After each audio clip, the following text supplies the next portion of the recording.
জয় যিশু। আসুন আজকের বাক্য আরম্ভ করি। মথিলিখিত সুসমাচার তার 14 অধ্যায়। পাঠের আরম্ভ এইরূপ: যোহন বাপ্তাইযুগের হত্যা। সেই সময় হেরোদ রাজা যিশুর বার্তা শুনিতে পাইলেন, আর আপনার দাসগণকে কহিলেন, ইনি সেই যোহন বাপ্তাইযুগ, তিনি মৃতদের মধ্য হইতে উঠিয়াছেন, আর সেই জন্য পরাক্রম সকল তাহাতে কার্য সাধন করিতেছে। কারণ হেরোদ আপন ভ্রাতা ফিলিপের স্ত্রী হেরোদিয়ার জন্য যোহনকে ধরিয়া বাঁধিয়া কারাগারে রাখিয়াছিলেন, কেননা যোহন তাহাকে বলিয়াছিলেন, উহাকে রাখা আপনার বিধেয় নয়। আর তিনি তাহাকে বধ করিতে ইচ্ছা করিলেও লোক সম্মুখে ভয় করিতেন, কেননা লোকে তাহাকে ভাববাদী বলিয়া মানিত। কিন্তু হেরোদের জন্মদিনের উৎসব উপস্থিত হইলে হেরোদিয়ার কন্যা সভা মধ্যে নাচিয়া হেরোদকে সন্তুষ্ট করিল। এই জন্য তিনি শপথপূর্বক এই প্রতিজ্ঞা করিলেন, তুমি যাহা চাহিবে তাহাই তোমাকে দিব। তখন সে আপন মাতার প্রবর্তনায় কহিল, যোহন বাপ্তাইযুগের মস্তক থালায় করিয়া এখানে আমাকে দিন। ইহাতে রাজা দুঃখিত হইলেন, কিন্তু আপন শপথ হেতু এবং যাহারা তাহার সঙ্গে বসিয়াছিল তাহাদের হেতু তাহা দিতে আজ্ঞা করিলেন। তিনি লোক পাঠাইয়া কারাগারে যোহনের মস্তক ছেদন করাইলেন, আর তাহার মস্তকটি একখানি থালায় করিয়া আনিয়া সেই কন্যাকে দেয়া হইল, আর সে তাহা মাতার নিকটে লইয়া গেল। পরে তাহার শিষ্যগণ আসিয়া দেহটি লইয়া গিয়া তাহার কবর দিল, এবং যিশুর নিকটে আসিয়া তাহাকে সংবাদ দিল। যিশু 5000 লোককে আহার দেন এবং জলের উপর দিয়া হাঁটিয়া যান। যিশু শুনিয়া তথা হইতে নৌকাযোগে বিরলে এক নির্জন স্থানে প্রস্থান করিলেন। আর লোকসমূহ তাহা শুনিয়া নানা নগর হইতে আসিয়া স্থলপথে তাহার পশ্চাৎ গমন করিল। তখন তিনি বাহির হইয়া বিস্তর লোক দেখিয়া তাহাদের প্রতি করুণাবৃষ্ট হইলেন, এবং তাহাদের পীড়িত লোকদিগকে সুস্থ করিলেন।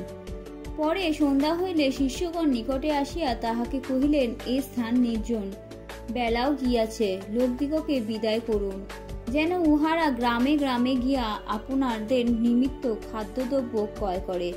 যিশু তাহাদিগকে কহিলেন, উহাদের যাইবার প্রয়োজন নাই, তোমরাই উহাদিগকে আহার দিও। তাহারা তাহাকে কহিলেন, আমাদের এখানে কেবল 5খানি রুটি ও 2টি মাছ ছাড়া আর কিছুই নাই। তিনি কহিলেন, সেগুলি এখানে আমার কাছে আনো। পরে তিনি লোকসমূহকে ঘাসের ওপরে বসিতে আজ্ঞা করিলেন, আর সেই 5খানি রুটি ও 2টি মাছ লইয়া স্বর্গের দিকে উত্তর দৃষ্টি করিয়া আশীর্বাদ করিলেন, এবং রুটি কয়খানি ভাঙিয়া শিষ্যদিগকে দিলেন, শিষ্যেরা লোকদিগকে দিলেন। তাহাতে সকলে আহার করিয়া তৃপ্ত হইল, এবং তাহারা অবশিষ্ট গুড়া গাড়া পূর্ণ 12 ডালা তুলিয়া রইলেন। যাহারা আহার করিয়াছিল তাহারা স্ত্রী ও শিশু ছাড়া অনুমান 5 সহস্র পুরুষ ছিল। আর যিশু তখনই শিষ্যদিগকে দৃঢ় করিয়া বলিয়া দিলেন, যেন তাহারা নৌকায় উঠিয়া তাহার অগ্রে পরপারে যান, আর ইতিমধ্যে তিনি লোকদিগকে বিদায় করিয়া দিবেন।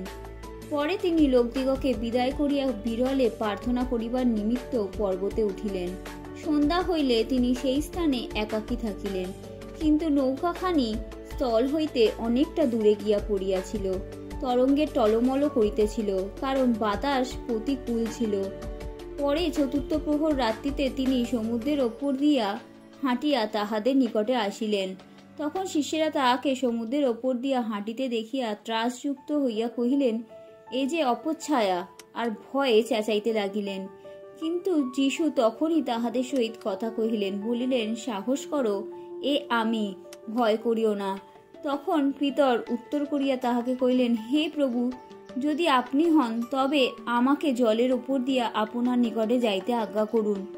তিনি বলিলেন, আইসো। তাহাতে পিতর নৌকা হইতে নামিয়া জলের ওপর দিয়া হাঁটিয়া যিশুর কাছে চলিলেন। কিন্তু বাতাস দেখিয়া তিনি ভয় পাইলেন, এবং ডুবিয়া যাইতে যাইতে উচ্চস্বরে ডাকিয়া কহিলেন, হে প্রভু, আমায় রক্ষা করুন। তখনই যিশু হাত বাড়াইয়া তাহাকে ধরিলেন, আর তাহাকে কহিলেন, হে অল্প বিশ্বাসী, কেন সন্দেহ করিলে? পরে তাহারা নৌকায় উঠিলে বাতাস থামিয়া গেল। আর যাহারা নৌকায় ছিলেন তাহারা আসিয়া তাহাকে প্রণাম করিয়া কহিলেন, সত্যই আপনি ঈশ্বরের পুত্র। পার হইয়া তাহারা স্থলে গিনেস্ট্রত প্রদেশে উপস্থিত হইলেন। তথাকার লোকেরা তাহাকে চিনিতে পারিয়া চারিদিকে সেই দেশের সর্বত্র সংবাদ পাঠাইল এবং যত পীড়িত লোক ছিল সকলকে তাহার নিকটে আনাইল, আর তাহাকে বিনতি করিল যেন উহারা তাহার বস্ত্রের থোপ মাত্র স্পর্শ করিতে পায়। আর যত লোক স্পর্শ করিল সকলেই সুস্থ হইল। আমেন।